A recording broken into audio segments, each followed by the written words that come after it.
लोग कहते हैं आप बिन पैदे के लौटे हैं, किसी पार्टी में स्थिर नहीं रह सकते। हर इंटरव्यू में कहा है कि राजनीतिक तौर पे मैं चौधरी ओम प्रकाश चौटाला का शिष्य हूं। रामविलास शर्मा जी का मैंने साथ दिया। साथ देने के बाद में जब वो जीत करके आ गए, मंत्री बन गए, मंत्री बनने के बाद जो विश्वासघात हमारे साथ हुआ, पब्लिक के साथ हुआ, इलाके के साथ हुआ, आज लांबा साहब आप देख रहे हैं कि मंत्री सबसे बड़ा और काम सबसे कम। अपने आप में राव दान सिंह भी दिग्गज कहता था, रामविलास शर्मा जी भी दिग्गज कहते थे, परंतु इस रोड को रुकवाने का काम किया, इसको बढ़ाने का काम नहीं किया। आईएमटी तो है ही नहीं। आईएमटी का तो एक झूठा ढकोसला था वोटों के कारण, वो तो एक वोट लेने का तरीका था। मैं तो पहले कह रहा था कि आईएमटी तो कोई है ही नहीं। जो पत्थर लगा था, पढ़े लिखे लोग हैं, वो पत्थर भी आईई का था, लघु उद्योग का। पिछली बार चुनाव नहीं लड़ा, रामविलास जी की मैंने मदद की, तो उसके जो कई गुर्गे थे वो कहने लगे कि भाई इनसे क्या फर्क पड़ता है, इनके आने से क्या फर्क पड़ा, और इनके आने से चुनाव थोड़ी जीत गया, ये तो खुद का वर्चस्व था। अब की बार हमने ये बताया था कि किसके वर्चस्व और क्या हालात होती है। बिल्कुल ऐसा करा दिया कि जिंदगी भर याद रखेंगे। एक मंत्री ये कहता है कि मैं रो रो करके कह रहा हूं, मैं क्या करूं, मेरी कोई सुनने वाला नहीं है, हमारी चलती नहीं है। तो बीजेपी के बारे में इससे ज्यादा मैं तो क्या कहूंगा जो कि उनका मंत्री कह रहा है। बीजेपी के राज में कोई कहीं सुखी नहीं है, बीजेपी के अंदर किसी की चलती नहीं है, बीजेपी के अंदर कोई मानने वाला नहीं, बीजेपी के अंदर अफसरशाही है, अफसर बेलगाम है। जब घर टूट गया तो उसके बाद में जुड़ने की तो कोई गुंजाइश किसी प्रकार की रहती नहीं। अब तो मैदान आमने और सामने है और रहेगा। फिर अफसर तो बेलगाम अपने आप होगा जब नया मंत्री रहता, नया एमएलए रहता, नहीं कुछ भी रहता। आज राव दान सिंह है, वो जीता हुआ है, कितने दिन में आता है, उनकी चलती नहीं। अरे ये कोई बात हुई? वो कहते चलती, वो खुद वो बेकार की बात करते हैं। खूब चलती है, क्यों नहीं चलती? खुद का काम हो तो खूब चल जाती है। आज उनका बेटा कहाँ है? महेंद्रगढ़ में एमएलए बने हैं, महेंद्रगढ़ का सत्यानाश ठाने के लिए, वो अपना घर भरने के लिए। इनके पास क्या व्यापार है? जो ठेकेदार यहाँ गली नालियों का काम करते हैं उससे भी मंथली है, तो यहाँ अधिकारी है उनसे भी मंथली है, जो कोई क्लर्क लग रहा है किसी पोस्ट के ऊपर उससे भी मंथली है। ये तो मंथली लेने का काम है। नेता सबसे बड़े हुए, हॉस्पिटल सबसे छोटा हुआ, महेंद्रगढ़ का बस स्टैंड सबसे छोटा, नेता सबसे बड़े। यहाँ कोई पार्क नहीं, यहाँ कोई घूमने की जगह नहीं, कोई बीमार हो जाता है तो मरने के अलावा यहाँ कुछ भी नहीं। यहाँ व्यवस्था है तो क्या है, परंतु व्यवस्था नाम की जीरो, मंत्री हीरो। तो एक को गोदी में लेकर के और एक को दूर फेंक रहे हैं कि भाई मेरा नाम नहीं हो रहा। अब नाम हो रहा है ना, कितना बड़ा हो रहा है। महेंद्रगढ़ की दयनीय स्थिति ऐसे किसी गांव की भी नहीं होगी जो दयनीय स्थिति महेंद्रगढ़ की है, और उसका जिम्मेदार जो पूर्व मंत्री है वो है। पहले जो मंत्री था वो तो सिर्फ और सिर्फ अपनी वो जमीनों के साइन करता था। भाई पैसे जहां से मिले वहां अपना साइन वाइन करे, उसको महेंद्रगढ़ से कोई लेना देना नहीं। वो तो कहता है मैं तो पहला आधगढ़ का हूं, मेरे को तो महेंद्रगढ़ वाले बेवकूफ है, मेरे को बनाते हैं, मेरे को तो बनाना ही नहीं चाहिए, मैं तो गुड़गांव में रहता हूं और महेंद्रगढ़ में मेरा कोई लेना देना नहीं। ठीक है भाई, महेंद्रगढ़ में मेरे को एक जातिगत आधार पे या बेवकूफ बना करके लोगों से मैं वोट ले लेता हूँ और वोट लेकर के चला जाता हूँ। महेंद्रगढ़ मरे, महेंद्रगढ़ जिए, महेंद्रगढ़ कुछ करे, महेंद्रगढ़ का ढिंढोरा पीटता है राव दान सिंह, जिन्होंने महेंद्रगढ़ का जो दुर्भाग्य लिखा है, महेंद्रगढ़ के माथे पे जो कलंक लिखा है। इन आदमियों को भविष्य में कभी वोट मत देना। क्यों? ये स्वार्थी लोग हैं, बिकाऊ लोग हैं, इनको पैसा चाहिए, महेंद्रगढ़ का विकास नहीं चाहिए। इन लोगों ने ऐसा महेंद्रगढ़ की जो दुर्दशा की है, महेंद्रगढ़ के नाम पे कलंक अगर किसी ने लिखा तो इन दो मंत्रियों ने महेंद्रगढ़ को कलंकित किया है। कोई सरकार में कोई सुनने वाला नहीं है। बीजेपी में भ्रष्टाचार चरम सीमा पे है, बीजेपी सबसे भ्रष्ट पार्टी है, बीजेपी के अंदर अधिकारी बेलगाम है, बीजेपी की कमान दिल्ली से चलती है। अगर हम किसी आदमी के बारे में कोई काम करें तो वो फिर कहीं आरएसएस से या दिल्ली से उसका फोन करा करके आ जाता है। हमारी बिल्कुल नहीं चलती। ये मैं नहीं, बीजेपी का हालिया मंत्री कह रहा है। बीजेपी का हालिया मंत्री बीजेपी पे सवालिया निशान लगा रहा है। बीजेपी का मंत्री बीजेपी को कटघरे में खड़ा कर रहा है। जैसे कई आदमी पीछे, बड़े बड़े आदमी अपने आप को दिग्गज बताने वाले जो लोग भाषण दे रहे थे कि ये तो बिका हुआ है, ये तो ये किया हुआ है, मैंने कहा कितने ही आरोप लगा लो, अब की बार ऐसा शिकंजा कस देंगे विधानसभा जाने की जरूरत नहीं पड़ेगी। आप देख रहे हैं हरियाणा न्यूज 24, जहां हर खबर मिले सच के साथ। नमस्कार, स्वागत है आपका हरियाणा न्यूज 24 पे। मैं हूं मुन्ना लामा, मेरे सहयोगी प्रिंस लामा के साथ हम मौजूद आज महेंद्रगढ़ में। और महेंद्रगढ़ में हमारे साथ उपस्थित है वो ही समाज सेवी जो बेबाक बोलते हैं और डंके की चोट पे बोलते हैं और अच्छे वक्ता हैं। आप समझिएगा को बताने की जरूरत नहीं, अच्छा कौन बोलते हैं और बेबाक तरीके से अपनी बात रखते हैं। चलो मैं बता ही देता हूँ, सुरेंद्र कौशिक हमारे साथ से उपस्थित हैं और कई विषयों पर इनसे चर्चा होगी, बेबाक तरीके से बातचीत होगी।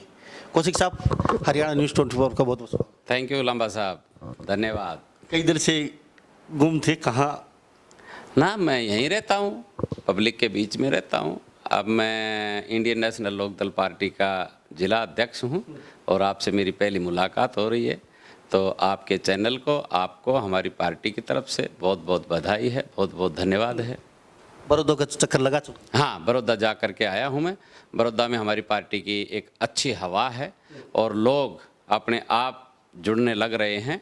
और अभय सिंह चौटाला जी रोज़ाना दौरे पे दौरे कर रहे हैं और लोगों ने एक मन बना लिया कि अब ये झूठी दुकानें हैं, ये चलेंगी नहीं, ये सच्चा आदमी है, बढ़िया आदमी है, तो उसके पक्ष में लोग आ रहे हैं बहुत ज़्यादा।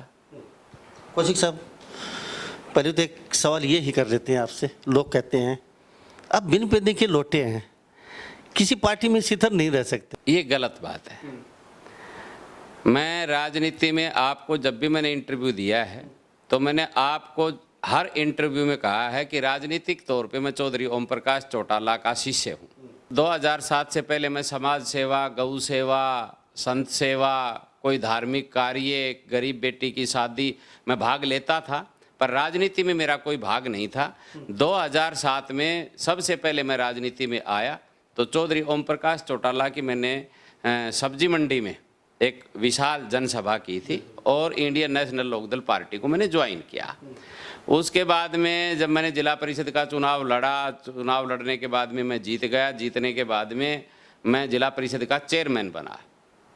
चेयरमैन बनने के बाद में मैंने बहुत काम किए, पर किसी कारण से मैं जिला परिषद का चुनाव लड़ने के बाद में, जिला प्रमुख बनने के बाद में जब मैं एमएलए का चुनाव लड़ने लगा तो मैंने भाईचारे में आकर के या किसी भी तरीके से आकर के, किसी आदमी की बात में आकर के, भाई इलाके का चीफ मिनिस्टर बनेगा, इलाके का विकास होगा, मैं अगर चुनाव लड़ूंगा तो ये चुनाव हार जाएगा, इसलिए मैंने आदरणीय रामविलास शर्मा जी का मैंने साथ दिया। और शर्मा जी का साथ देने के बाद मैं रहा इनेलो में ही, और साथ देने के बाद फिर मेरे सामने समस्या आई कि भाई आप मदद तो कर रहे हो रामविलास शर्मा की, हो इंडियन नेशनल लोकदल में। फिर मैंने बीजेपी पार्टी को रामविलास जी के साथ में गया। वहाँ जाने के बाद में फिर मैं रोकना चाहूँगा, आपको ऐसा नहीं लगता काफ़ी देर बाद आपको समझ में आई कि इन लोग पार्टी में हैं, हम बीजेपी का साथ दे रहे हैं, अच्छा नहीं है, और आदरणीय रामविलास शर्मा बोल रहे हैं, तो चुनाव में कट्टर विरोधी थे, कट्टर विरोधी आप चुनाव में रहे हैं रामविलास शर्मा के। जो आप मत लेके गए हैं, अगर वो मत रामविलास शर्मा के आ जाता तो कन्फर्म जीत थी। आपने पुरजोर कोशिश कर रखी थी। लोग कहते हैं अगर रामविलास शर्मा का टारगेट बना रखा था कौशिक ने, उसको हराना है जैसे तैसे करके, मैं जीतूं या ना जीतूं। क्या वास्तव में क्या बात क्या है? आदरणीय शब्द तो ये हमारे संस्कार हैं कि किसी आदमी को इज्जत देना, तवज्जो देना, और वो हमारे बड़े हैं तो आदरणीय तो हैं और आदरणीय रहेंगे, ऐसी कोई बात नहीं है। और आदमी को सभ्यता से ही बात करनी चाहिए। कहीं दूरियां नजदीकियां तो नहीं बन रही अब धीरे धीरे आपकी रामविलास? कभी मतलब ही नहीं। आपकी बातों से एहसास हो रहा है और लोग भी देख रहे हैं। बता दीजिए आप। कभी नहीं। मैं इंडियन नेशनल लोकदल पार्टी को छोड़ करके, और जब मैंने बीजेपी का दामन थामा, रामविलास शर्मा जी का मैंने साथ दिया, साथ देने के बाद में जब वो जीत करके आ गए, मंत्री बन गए, मंत्री बनने के बाद जो विश्वासघात हमारे साथ हुआ, पब्लिक के साथ हुआ, इलाके के साथ हुआ, आज लंबा साहब आप देख रहे हैं कि मंत्री सबसे बड़ा और काम सबसे कम। आप देखो आज नांगल चौधरी हलका है वो पेरिस जैसा हो गया, चारों तरफ से उसमें हाईवे बन रहे हैं, 4 लाइन बन रहे हैं, गांव गांव में काम हो रहा है, पूरा इलाका खुशहाल हो रहा है। हमारे महेंद्रगढ़ का ये एक रोड था, ये अपने आप में राव दान सिंह भी दिग्गज कहता था, रामविलास शर्मा जी भी दिग्गज कहते थे, परंतु इस रोड को रुकवाने का काम किया, इसको बनाने का काम नहीं किया। आईएमटी भी जाने वाली है। आईएमटी तो है ही नहीं।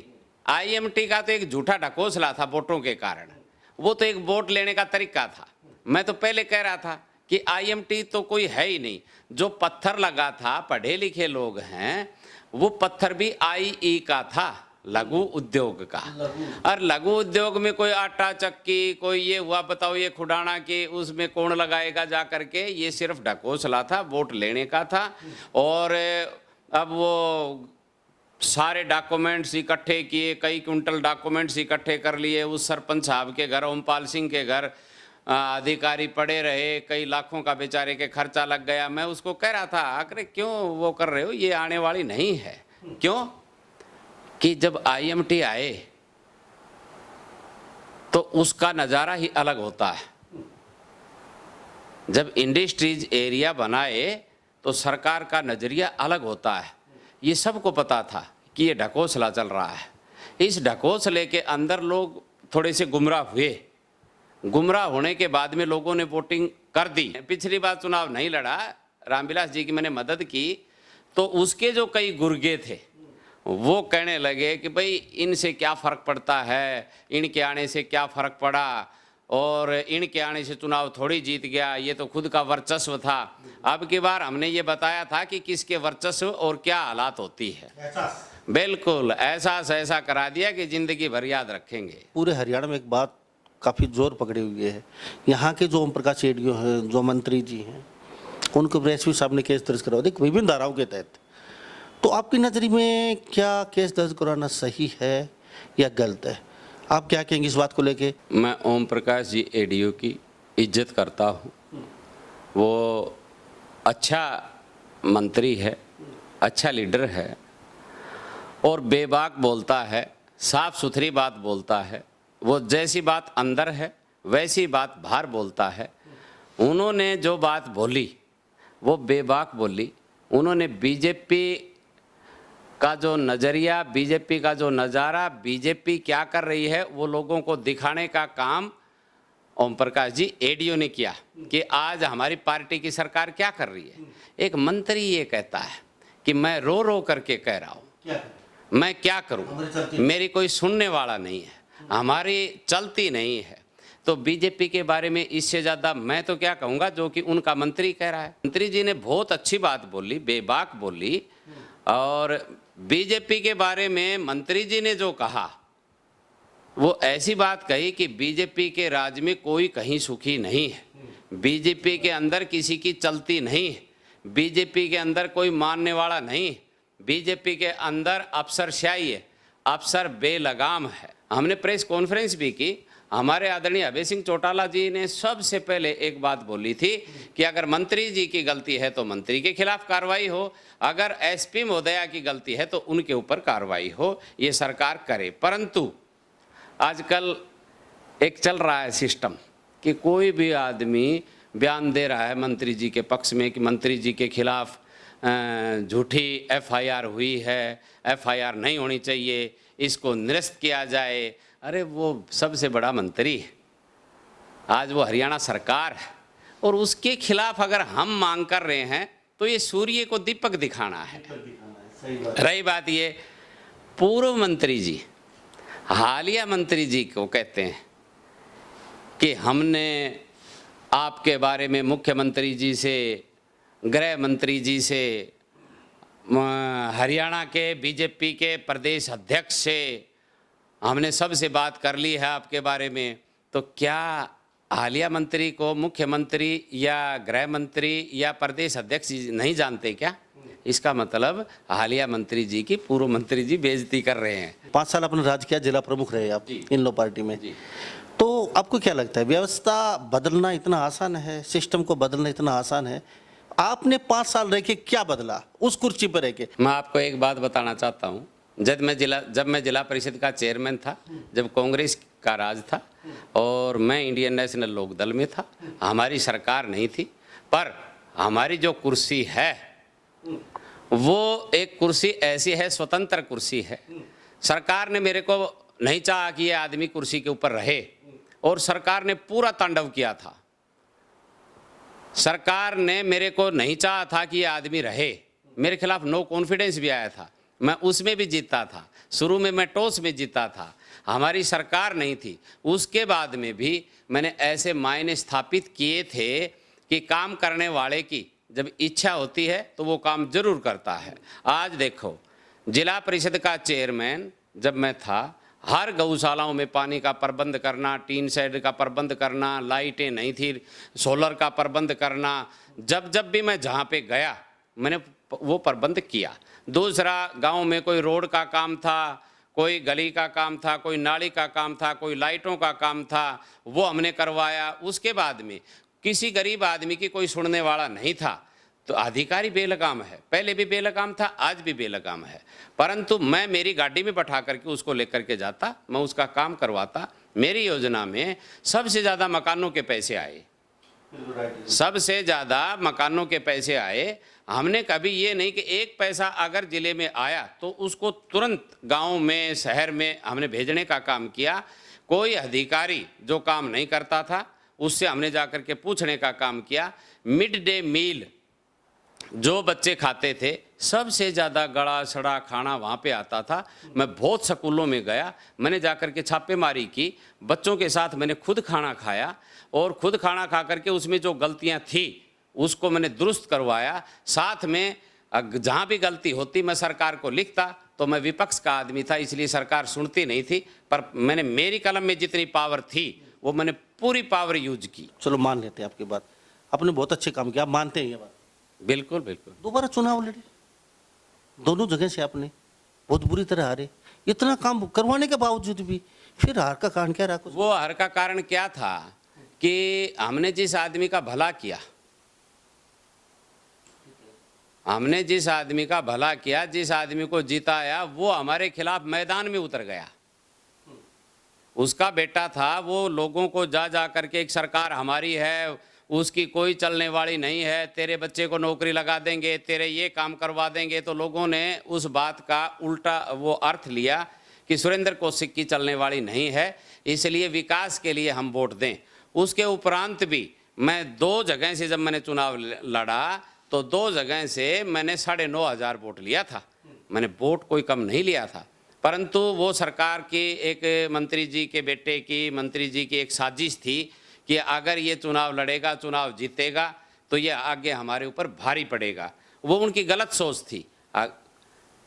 हमने जिस आदमी को जिताया उसके बाद में फिर मैं आपको बता रहा हूँ, मैं चुनाव हार गया, पर जिला परिषद का चेयरमैन है वो हमने बनाया, न कि मंत्री ने। मंत्री की तो खाली जय जय बोली थी। मंत्री अगर बनाने वाला होता तो ब्लॉक समिति का जो चेयरमैन है वो मंत्री जी का हार गया था, और मंत्री जी नारनौल से जय बोल करके चले थे, गाड़ी में साथ बैठ करके आए थे, और वो हार गए। उसके बाद में जिला परिषद के चेयरमैन की कमान मेरे को दी गई, और पीछे वाली बात को, भाई इस बात को भूल करके आगे से ध्यान रखेंगे। मेरे जितने साथी थे एक पैसा उन्होंने नहीं लिया, और मंत्री जी के कोई साथ थे उन्होंने मोटा पैसा लिया। आपने कहा अफसरशाही बेलगाम है जी। इस सरकार में, और पहले भी थी। कोई यहाँ से हमें जिता देती है जनता, आप कह रहे हैं अफसरशाही बेलगाम है, और यहाँ से आप विधायक बन जाते हैं, तो फिर अफसरशाही को लगाम कैसे लगाएंगे? ऐसी लगाम लगा देंगे। क्या जादू की झप्पी है? अरे हमारे पास तो जादू की झप्पी नहीं, काम करने की क्षमता है। हम अपने इलाके में काम करना चाहते हैं, अपनी विधानसभा में काम करना चाहते हैं। हम ये नहीं कि पूरी हरियाणा में कोई आदमी आ रहा है, आओ मेरे सरदार माड़ चले, वो सौदा नहीं। और मंत्री सरकार का यहाँ पे बैठा हो और अफसर बेलगाम हो, तो ये ऐसा नहीं। एक बार बना करके तो देखें, फिर हम बताएं कि राज कैसे चलता है। एक इतने बड़े मंत्री वो कहते हैं हमारी चलती नहीं है, तो कल आप भी ये बात कहेंगे हमारी ऊपर वाले सुनते नहीं है, चलती नहीं, तो आपके पास क्या पावर? अफसरों को आप क्या ऐसे क्या जादू की झप्पी दोगे? क्या महेंद्रगढ़ में आप कम काम करोगे? अगर मैं यहाँ से जीत जाता हूँ तो किस अफसर की औकात की वो किसी से पैसा ले ले? किस अफसर की औकात की वो किसी का काम ना करे? अगर कोई काम ना करे, हम खुद जा कर के खड़े हो जाएं, हम यहाँ रहेंगे, हम यहाँ रहते हैं, लोकल में रहते हैं। ये तो यहाँ रहते ही नहीं है, ये तो महीने महीने 2 महीने में आकर के देखते हैं। हाँ, हारने के बाद में तो यहीं रहते हैं, जीतने के बाद में यहाँ नहीं रहते हैं। तो फिर अफसर तो बेलगाम अपने आप होगा, जब नया मंत्री रहता, नया एमएलए रहता, नहीं कुछ भी रहता। आज राजदान सिंह है, वो जीता हुआ है, कितने दिन में आता है? उनकी चलती नहीं है। अरे ये कोई बात हुई उनकी? वो कहते हैं चलती नहीं। वो खुद वो बेकार की बात करते हैं, खूब चलती है। क्यों नहीं चलती? खुद का काम हो तो खूब चल जाती है। आज उनका बेटा कहाँ है? क्यों नहीं चलती? ये क्या ये दुनिया जानती नहीं है क्या? सब जानते हैं, खूब चलती है। खुद का काम हो खूब चलती है, हिस्सेदारी में पूरी चलती है। आज कोई आदमी चला जाए, क्या कोई एसएचओ, कोई अधिकारी क्या उनकी बात को नहीं मानता? पर उन्होंने एक बात सीख ली कि भाई कोई भी जा रहा है तो मेरी चलती नहीं है। ये तो बेतुकी बात है। हमारे को बना करके देखे ना, चाहे विपक्ष की सरकार हो, कैसे नहीं चलती। ये बहुत निर्दलीय बने हुए हैं, आज उन्होंने काम खींच के ले रखा है। ठीक है, क्यों नहीं चलती है? चलती है, पूरी चलती है। पब्लिक ने किस लिए? पब्लिक का नुमाइंदा होता है, उसकी चलती है। आज मैं यहाँ बैठ करके कभी किसी को ये नहीं कहता कि मेरी नहीं चलती, मेरे को प्रयास करना चाहिए। महेंद्रगढ़ में तो ऐसा कोई एमएलए बना ही नहीं है जो काम करवा सके अफसरशाही से। क्या लगता है? महेंद्रगढ़ में एमएलए बने हैं महेंद्रगढ़ का सत्यानाश ठाने के लिए, वो अपना घर भरने के लिए। इनके पास क्या व्यापार है? इनके पास व्यापार क्या है? कोई इंडस्ट्रीज है, कोई और कुछ है? व्यापार क्या है? इतना पैसा, इतना सौदा कहाँ से आ गया? क्या व्यापार करते हैं? कोई इनका कोई इंक्वायरी करे, क्या व्यापार है इनके पास? ठीक है, कोई काम किया है आज तक, कोई नौकरी की है, कोई और काम किया है? व्यापार क्या है? सिर्फ लूट मचाने का।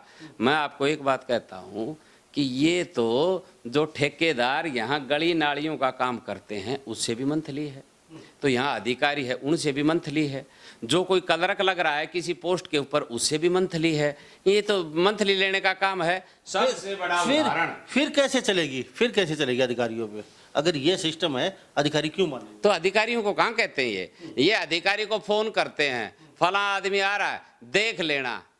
क्या देखना है उसको? नहीं, आप बताओ उसको क्या देखना है? भाई फोन करते हैं, देख लेना। भाई देखने का क्या मतलब होता है? अधिकारी को कहते हैं फोन करके देख लेना। क्यों? दबीश देख के नहीं कह सकते कि महीने वाला फिर जो मामला है या तो वो अधिकारी उजागर कर दे। भाई आप कैसे कह सकते हो मेरे को? उसको तो पैसे लेने पड़ेंगे, अगर वो पैसे नहीं लेंगे तो पैसे इनको देंगे कहाँ से?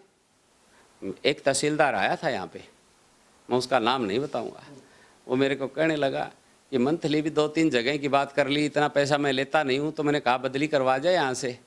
ठीक है, वो बदली करवा के चला गया था। अधिकारी को मजबूर करते हैं, काम करने का तरीका होता है, काम करवाना चाहिए। मंथली किस बात की? कमा के खाओ, लेके दो। ठीक है, रही बात ये है, ये महेंद्रगढ़ का रोड, ये सबसे जीता जागता उदाहरण है इन नेताओं की नाकामी का। हमारे आदमपुर डाडी तक रोड आ जाता है, उसके बाद में रोड आगे नहीं चलता है। ये बात मुझे पता लगी है कि भाई जो मंत्री थे उन्होंने मना कर दिया था।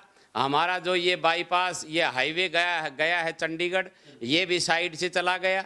और महेंद्रगढ़ का जो रोड आज नारनौल जा रहे हैं लोग, कितने बेहाल हैं। महेंद्रगढ़ में कोई हॉस्पिटल नहीं, नेता सबसे बड़े हुए, हॉस्पिटल सबसे छोटा हुआ। महेंद्रगढ़ का बस स्टैंड सबसे छोटा, नेता सबसे बड़े।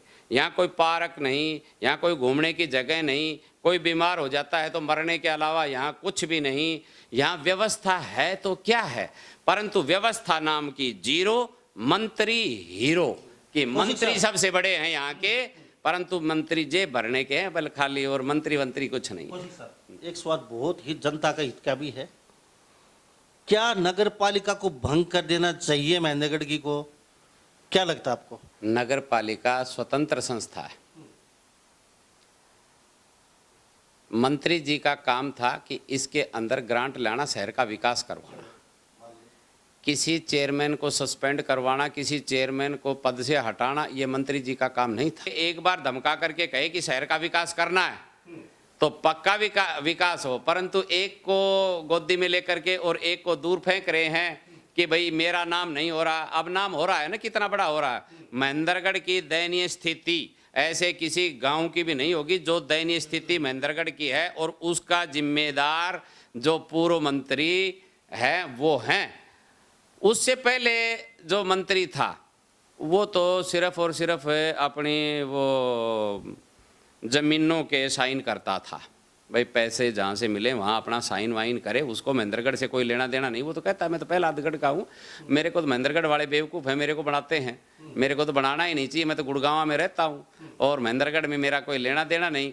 ठीक है भाई, महेंद्रगढ़ में मेरे को एक जातिगत आधार पे या बेवकूफ़ बना करके लोगों से मैं वोट ले लेता हूँ और वोट लेकर के चला जाता हूँ। महेंद्रगढ़ मरे, महेंद्रगढ़ जिए, महेंद्रगढ़ कुछ करे, महेंद्रगढ़ का ढिंढोरा पीटता है रावदान सिंह। और मैं तो महेंद्रगढ़ की जनता से भी कहता हूं कि अब की बार नगर पालिका में जो जीत करके आए हैं और जिन्होंने महेंद्रगढ़ का जो दुर्भाग्य लिखा है, महेंद्रगढ़ के माथे पे जो कलंक लिखा है, इन आदमियों को भविष्य में कभी वोट मत देना। क्यों? ये स्वार्थी लोग हैं, बिकाऊ लोग हैं, इनको पैसा चाहिए, महेंद्रगढ़ का विकास नहीं चाहिए। नगर पालिका का जो चेयरमैन है, मैं उससे भी गुजारिश करता हूँ कि जब मंत्री जी तेरे इतना खिलाफ है, तेरे को काम नहीं करने देता, 8 महीने बाकी हैं। महेंद्रगढ़ तो इस्तीफा खुद दे देना चाहिए और ये बात उजागर करनी चाहिए कि मेरे को ये काम नहीं करने देते और इसलिए मैं इस्तीफा दे रहा हूं। इतने दिन से उसको पद पे बैठना ही नहीं चाहिए था। महेंद्रगढ़ नगर पालिका की बजाय महेंद्रगढ़ को गांव कर देना चाहिए। इन लोगों ने ऐसा महेंद्रगढ़ की जो दुर्दशा की है, महेंद्रगढ़ के नाम पे कलंक अगर किसी ने लिखा तो इन 2 मंत्रियों ने महेंद्रगढ़ को कलंकित किया है। मेरे को जिम्मेवारी मिली है जिले की, इंडियन नेशनल लोकदल पार्टी की जिले की जिम्मेवारी बनी। आज बहुत लोग ज्वाइन कर रहे हैं, इनको छोड़ छोड़ के ज्वाइन कर रहे हैं, इनके जो अंध भगत थे वो कर रहे हैं। मैं कभी ऐसा काम नहीं करता। लोगों ने नौकरी के पैसे ले लिए, पैसे लेकर के उनको वापस नहीं कर रहे हैं, पंचायतें घूम रही हैं, ऐसी हालात पैदा हो रखी हैं, किसी का कोई पैसा ले रहा है, किसी का कोई पैसा ले रहा है। मैं एक बात कहता हूँ कि हालिया सरकार के बारे में मैं कुछ नहीं कह रहा है तो आदरणीय ओम प्रकाश जी एडीओ कह रहा है कि मैं रो रो करके कह रहा हूँ, इस सरकार में कोई सुनने वाला नहीं है। बीजेपी में भ्रष्टाचार चरम सीमा पे है, बीजेपी सबसे भ्रष्ट पार्टी है, बीजेपी के अंदर अधिकारी बेलगाम है, बीजेपी की कमान दिल्ली से चलती है। अगर हम किसी आदमी के बारे में कोई काम करें तो वो फिर कहीं आरएसएस से या दिल्ली से उसका फ़ोन करा करके आ जाता है। हमारी बिल्कुल नहीं चलती। ये मैं नहीं, बीजेपी का हालिया मंत्री कह रहा है। बीजेपी का हालिया मंत्री बीजेपी पे सवालिया निशान लगा रहा है। बीजेपी का मंत्री बीजेपी को कठघरे में खड़ा कर रहा है। मेरे को तो कहने की जरूरत नहीं, पर मैं मंत्री को बधाई देता हूँ। एडीओ साहब हमारे बहुत पुराने साथी भी हैं, मैं उनको बहुत बहुत बधाई देता हूँ कि सच्चाई को बोलना चाहिए और आपने सच्चाई को बोला है। मैं आपकी बहुत कदर करता हूँ, आपकी मैं बहुत इज्जत करता हूँ। अभी पार्षद के चुनाव आने वाले हैं, तो कहीं आपके कैंडिडेट या आप खुद चुनाव लड़ने के, आपका बेटा अभी किसी वार्ड से कुछ कर रहे हैं फाइट, या फिर चुनाव आप सिर्फ एमएलए के लड़े? हम चुनाव लड़ाएंगे। जिला पार्षद का चुनाव मैं नहीं लड़ूंगा। जिला पार्षद का चुनाव, जब मैंने एमएलए का चुनाव लड़ लिया तो मैं जिला पार्षद का चुनाव नहीं लड़ूंगा। आगे मैं एमएलए का ही चुनाव लड़ूंगा। यानी कि इनेलो पार्टी से या फिर निर्दलीय? इनेलो से चुनाव लड़ूंगा और पूरे जिले में हम अपने जिला पार्षद लड़ाएंगे और अब भविष्य में जो आने वाला जिला प्रमुख होगा वो हम इंडियन नेशनल लोकदल पार्टी का चुनाव लड़ाएंगे। हमारे पास बड़े मजबूत कैंडिडेट। सिंबल पे, पार्टी सिंबल पे लड़ाएंगे? वो पार्टी का फैसला होगा, वो पार्टी फैसला करेगी, वो फैसला मैं नहीं कर सकता। शीर्ष नेता फैसला करेंगे कि किस प्रकार से। परंतु अगर सिंबल से लड़ाएंगे, सिंबल से लड़ाएंगे, नहीं सिंबल से लड़ाएंगे तो हम अपने क्या नाम है आदमी खड़े करके उनको जिता करके लेकर के आएंगे। कौशिक साहब, हमारे साथ बातचीत के लिए बेबाक तरीके से आपने अपनी बात रखी, इसके लिए बहुत बहुत धन्यवाद आपका। मैं महेंद्रगढ़ के हर नागरिक का, सबका, इंडियन नेशनल लोकदल पार्टी की तरफ से आप सबको बहुत बहुत धन्यवाद करता हूं। और मैं जिला का हालिया इंडियन नेशनल लोकदल पार्टी का जिला प्रधान हूं। मेरी आप सबसे अपील है कि आप बीजेपी से परेशान हैं, जेजेपी से परेशान हैं, कांग्रेस से परेशान हैं, बहुत लोग मेरे से मिल रहे हैं, तो मेरी आप सबसे अपील है कि इंडियन नेशनल लोकदल पार्टी का जो सितारा है अब बुलंदियों पर है, लोग जुड़ने लग रहे हैं। आने वाली सरकार इंडियन नेशनल लोकदल पार्टी की है। मैं आप सबसे अनुरोध करता हूं कि आप हमारी पार्टी में मिलिए, हम परिवार की तरह आपको रखेंगे, आपका पूरा साथ देंगे। ये मेरी आप सबसे अपील भी है। पुराने दोस्त भी मिल सकते हैं? हाँ, जो आपकी टांग खिंचाई करते हैं। देखो क्या है, राजनीति है, टांग खिंचाई चलती रहती है। मेरे कोई पुराने दोस्तों से मेरा कोई बैर भाव नहीं है और पार्टी में सबका स्वागत है। और वो आगे फिर दोबारा से आपकी टांग खींच के बाहर कर दिया। अब मेरी टांग इतनी छोटी ना रही कि मेरी टांग को कोई खींचे। चलो ठीक, थैंक यू साहब। थैंक यू, बहुत बहुत धन्यवाद। तो हमारे साथ ये सुरेंद्र कौशिक जी बने होते, समाज सेवी है, पूर्व जिला प्रमुख रह चुके हैं और राजनीति काफ़ी वर्षों से करते आ रहे हैं और जनता के चहीते भी हैं। और गौशाला में इन्होंने बताया मैंने सब कुछ दे दिया, मेरे पास सब कुछ है नहीं, गाड़ी तक भी दे चुके हैं। तो इन सभी बातों के साथ मैं मुन्ना लांबा, मेरे सहयोगी प्रिंस लांबा के साथ, हरियाणा न्यूज़ 24। नमस्कार, जय हिंद। आप देख रहे हैं हरियाणा न्यूज़ 24, जहां हर खबर मिले सच के साथ।